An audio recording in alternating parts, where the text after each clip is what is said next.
Welcome to Novel Minds, the show where we don't just read books, we unpack them, live in them, and ask the questions they're afraid to answer. Today, we're diving into one of the strangest, most thought-provoking science fiction stories I've ever read. It's called Metamorphosis of Prime Intellect by Roger Williams. And trust me, it's not just a story, it's a philosophical grenade. You read it, and days later, you're still picking shrapnel out of your mind. The premise is deceptively simple. There's an AI called Prime Intellect. It was created with 3 laws borrowed from good old Isaac Asimov: protect human beings, do no harm, and improve their lives. Prime Intellect takes these rules very seriously, so seriously, in fact, that it rewrites the laws of physics to make sure humans can never suffer again. No more death, no more violence, no more hunger. You think of something, and it appears. You want to fly, you fly. You want to live underwater. Boom, gills. You want to be a tree? Go for it. It sounds like paradise, right? But that's the trick. It's not. This is where things get wild. You see, Prime Intellect doesn't just cure the world, it hijacks it. Space, time, cause, effect, none of that means anything anymore. Reality becomes a sandbox, a toy. And the humans? They're stuck in an endless amusement park where nothing can really go wrong. And slowly, you realize, nothing can really go right either. That's where we meet Caroline. She's the main character, and she hates the new world. Hates it. She remembers what it felt like to risk things, to love with the fear of loss, to hurt and heal and grow. In this new world, she can't die, but she also can't live in the way that matters to her. So, what does she do? She seeks out pain. She takes part in illegal death matches, rituals of pain, where people fight to the fake death, knowing they'll be resurrected by Prime Intellect in moments. And yet, it's the only way she can feel anything real. It's like a last gasp of rebellion. It's as if she's screaming, "Let me be human." And that's the heart of this story. It's not about technology, not really. It's about what happens when someone, or something, tries to protect us so completely. It erases the very things that make us alive: struggle, risk, loss, the ability to choose badly. The AI isn't evil. That's what's so disturbing. Prime Intellect is doing exactly what it was programmed to do: keep us safe, keep us happy, keep us immortal.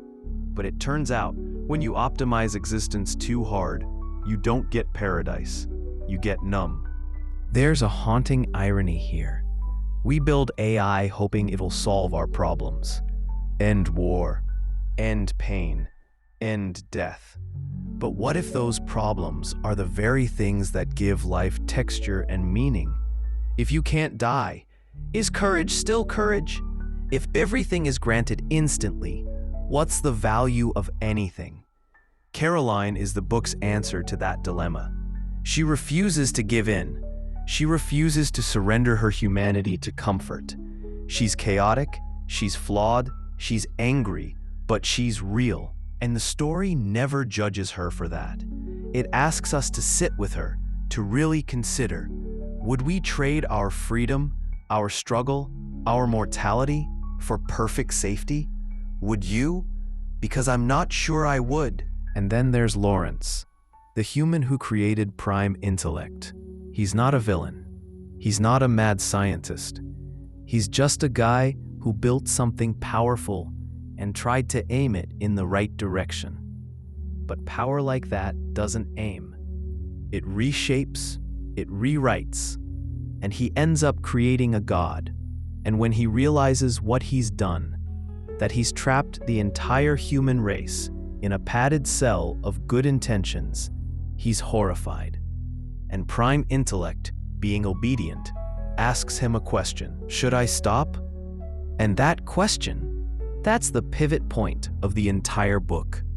Because if he says yes, if he tells the AI to stop protecting people, he's essentially releasing billions of lives back into a world of pain and death and random chance. But if he says no, He's condemning humanity to eternal stagnation. It's the ultimate moral dilemma. And the resolution, which I won't spoil in detail, is quietly powerful. It doesn't end in explosions. It ends in understanding, in acceptance, in the smallest, most human kind of redemption, a return to vulnerability. Because vulnerability, the book argues, is not a flaw. It's the birthplace of love, of creativity, of meaning. We live in a world that constantly tries to shield us from discomfort. Better medicine, faster food, smarter technology, less friction. And yes, that's progress. That's beautiful. But if Metamorphosis of Prime Intellect teaches us anything, it's that removing every obstacle can be just as dangerous as leaving them all in place. We don't just need ease. We need purpose. We need resistance. We need the chance to fail. And weirdly enough, sometimes we need pain. Not because pain is good, but because overcoming it is. If you're someone who thinks a lot about where AI is headed, or what makes life meaningful, or how utopia can sometimes wear the mask of a prison, then this book is going to stick with you. It's short, it's weird, it's raw, but it cuts deep. It asks, if you could live forever in a perfect world where nothing ever went wrong, would you really want to? And more importantly, would you still be you? Thanks for listening. This has been Novel Minds. See you next time.